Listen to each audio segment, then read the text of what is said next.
मंडळी नमस्कार. मंडळी, देशातल्या 5 राज्यांच्या निवडणुका जाहीर झालेल्या आहेत आणि त्या निवडणुका अर्थातच पश्चिम बंगाल, आसाम, इकडे खाली पॉंडेचेरी, केरळ आणि तामिळनाडू या राज्यांच्या आहेत. या निवडणुका SIRच्या माध्यमातून राबवण्यात येणार आहेत. याच्यातली SIRची प्रक्रिया पश्चिम बंगालमध्ये पूर्ण झालेली नाही, तरी देखील निवडणुका जाहीर झालेल्या आहेत.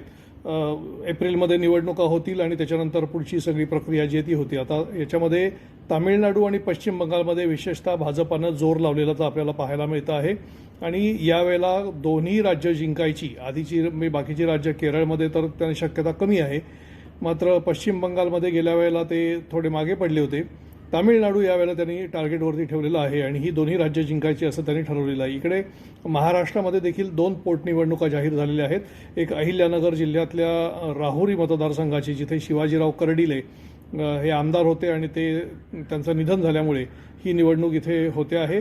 इथे ही निवडणूक बिनविरोध होण्याची शक्यता थोडी कमी आहे, कारण राष्ट्रवादी काँग्रेस शरद पवार पक्षाचे प्राजक्त तनपुरे जे राज्यमंत्री होते आणि जयंत पाटील जे राष्ट्रवादी काँग्रेस शरद पवार पक्षाचे नेते आहेत, त्यांचे ते भाचे आहेत, ते निवडणुकीकरता इच्छुक आहेत. गेल्या वेळेला ते पडले होते आणि शिवाजीराव कर्डिले निवडून आले होते, तर ते पुन्हा एकदा इच्छुक आहेत असं दिसतं आहे. त्यामुळे शक्यतोवर ज्यांचं निधन झालेलं असतं त्यांना सहानुभूती म्हणून शक्यतोवर कोणी निवडणूक लढवत नाही.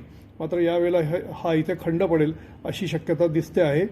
दुसरी निवडणूक जी पोटनिवडणूक आहे ती अर्थातच बारामतीची आहे आणि बारामतीमध्ये आपल्याला सगळ्यांना माहिती आहे की विमान अपघातामुळे अजित पवार यांचं अकाली निधन झालं होतं. हा प्रचंड मोठा धक्का बारामतीकरांना तर होताच, पण संपूर्ण राज्याला होता, राज्याच्या संपूर्ण राजकारणाला होता आणि हा धक्का सहन करताच्या पलीकडे आता परिस्थिती झालेली आहे आणि तिथे पोटनिवडणूक जाहीर झालेली आहे. शेवटी त्या धक्क्यामध्ये किती काळ राहायचं हा एक देखील मुद्दा असतोच.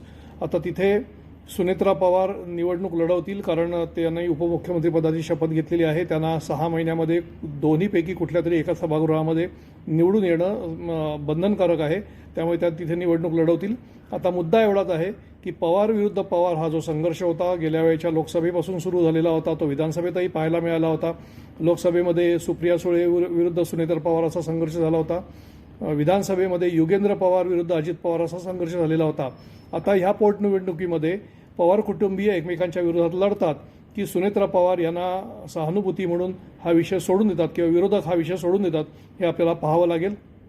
घोडा मैदान जवळ आहे. आपण पाहूया की सुनेत्रा पवार बिनविरोध निवडून येतात का पुन्हा एकदा युगेंद्र पवार किंवा तत्सम कोणी पवार त्यांना आव्हान देऊन त्यांना निवडणूक लढायला भाग पाडतात.